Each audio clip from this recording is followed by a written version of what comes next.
Hey guys, doing? My name is Wesson. I will be discussing the Watts Uprising. It took place in the Watts neighborhood in South LA, California, in the summer of 1965. The Watts Uprising is a very, very interesting situation of collective violence.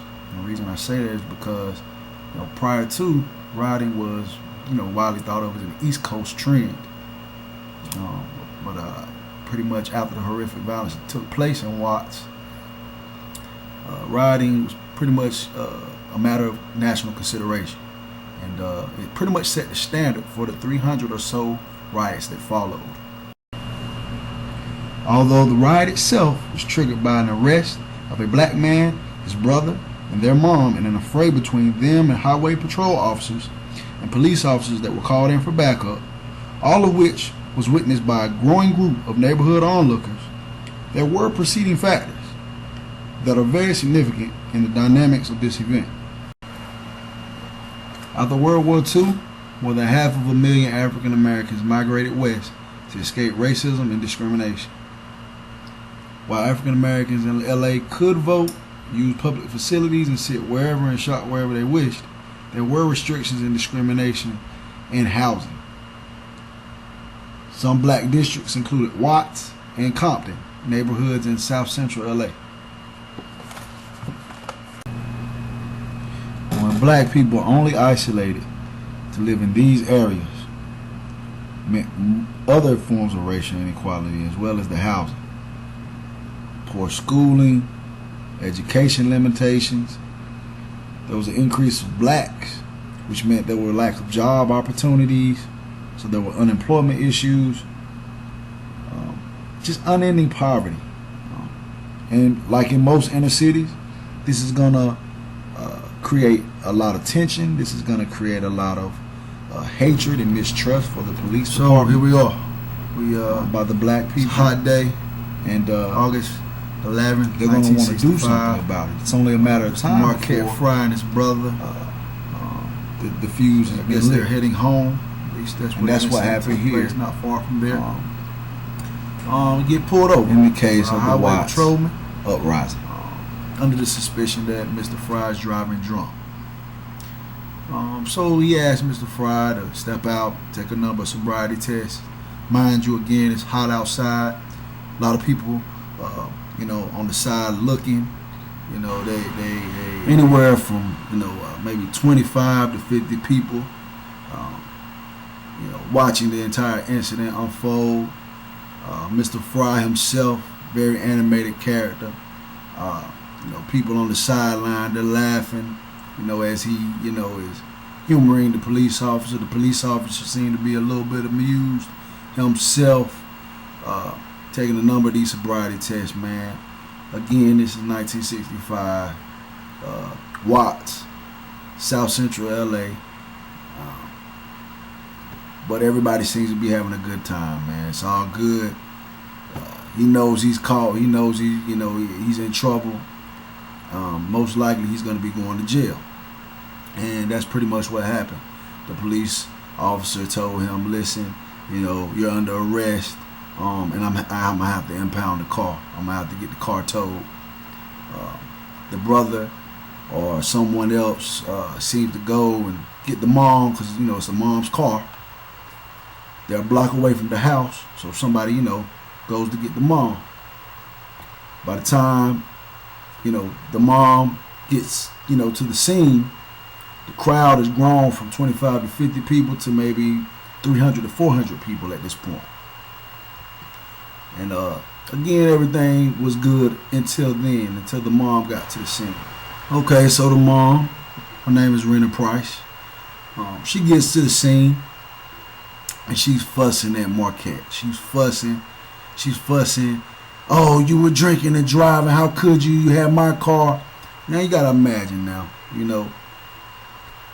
21 years old, man. You just, everybody was laughing. You were making everybody laugh. You seemed like the cool guy getting arrested for drunk driving. Now your mom coming to the scene, getting on you about, driving a car drunk. Everything that you were just feeling like, you were the man off of, now you feel this big. So, you know, Mr. Fry, he begins to defy his mom and fuss back with his mom and begins to be, you know, defiant against the police people, and, you know, it just starts to get a little bit out of hand, but not too much. Meanwhile, the crowd then grown from, you know, the crowd is continuing to grow. More and more people are watching. So I guess, you know, somehow in between the riffraff, Mr. Fry gets hit. He gets hit with a baton by one of the police officers. Oh my God. Okay. So just like any mom that sees her child hurt, she jumps on the back. She jumps on the back of the police officer, startles the police officer, rips his shirt. She gets pushed. It's just a fiasco. Now, you know, two brothers are fighting these police officers. The mom fighting the police officer. They all three of them get hauled off in the back of a car. All three of them get hauled off and get taken to jail. Now, by this point, it's not just a crowd of people. It's an angry mob of black people, a black community enraged. There's rumors going around that, you know, a pregnant woman got kicked. You know, they were police brutality. All this stemmed from a over exaggerated situation. Now, everything was fine and dandy.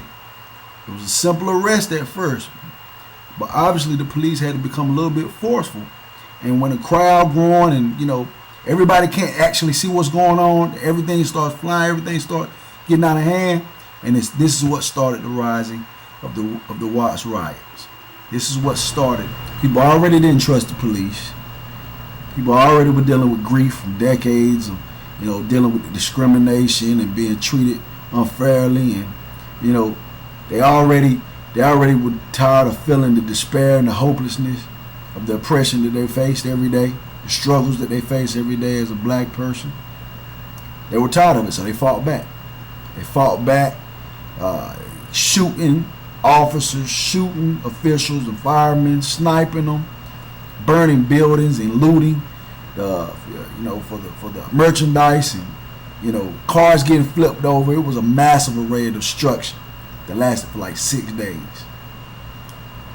Terrible, terrible time, but everywhere in America, everybody all across the board, they knew what Watts, South Central LA, was all about. If they didn't know before, they knew then.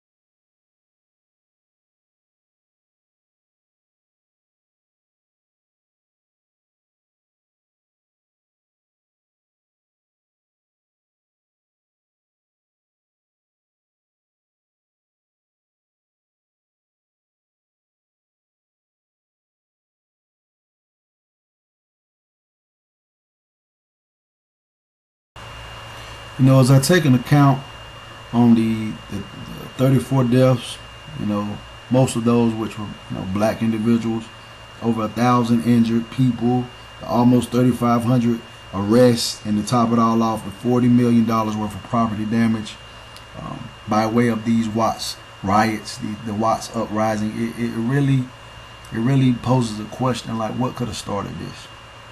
And I can only tell you guys that, you know, the feeling of living under certain living conditions and living under the it seems like the oppressive state of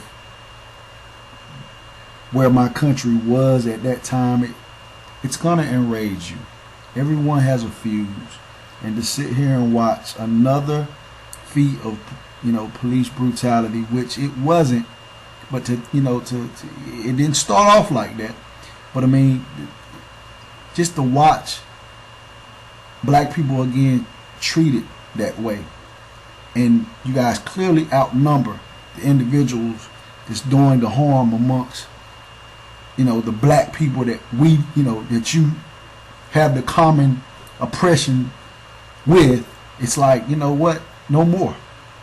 I'm gonna do something about this, and I know if I do something, she's gonna do something, and I know if she does something, then we're gonna do something. Like, and it's just a domino effect, and it puts me in the state of, you know, where Chris Hedges, you know, he basically says, you know, there's an ugly side to war. In his book, The War is a Force That Gives Us Meaning, there's an ugly side to that.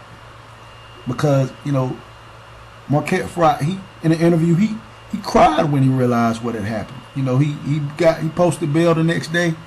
He heard his name on the radio and his brother and his mom, and it's like he cried. He did not mean to start a riot.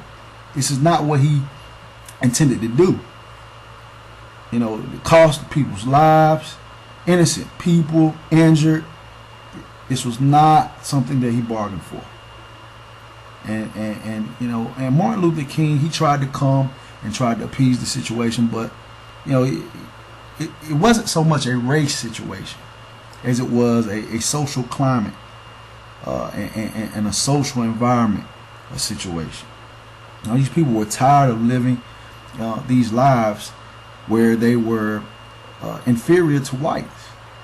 You know, why can't I be privileged, live a privileged life like you? Like, what makes it? Why can't I be entitled to the opportunities, and my kids be entitled to the opportunities of an education like your kids are? You know, and it's like we need to be heard. You know, before then, you know, the chief of police in LA, he wasn't coming to Watts. The mayor wasn't coming to Watts to see the devastation that was taking place. The gritty and the grimy places of the ghettos. They were not going there. They could not identify, but now they have no choice but to identify because we're all over the news. This has went national.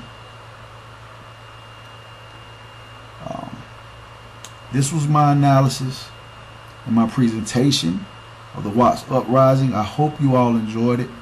I really had a lot of fun. I definitely learned a lot of information within, you know, the situation of these 6 horrific days. Lot of knowledge embedded in that. And again, I thank you guys for watching, and have a good one.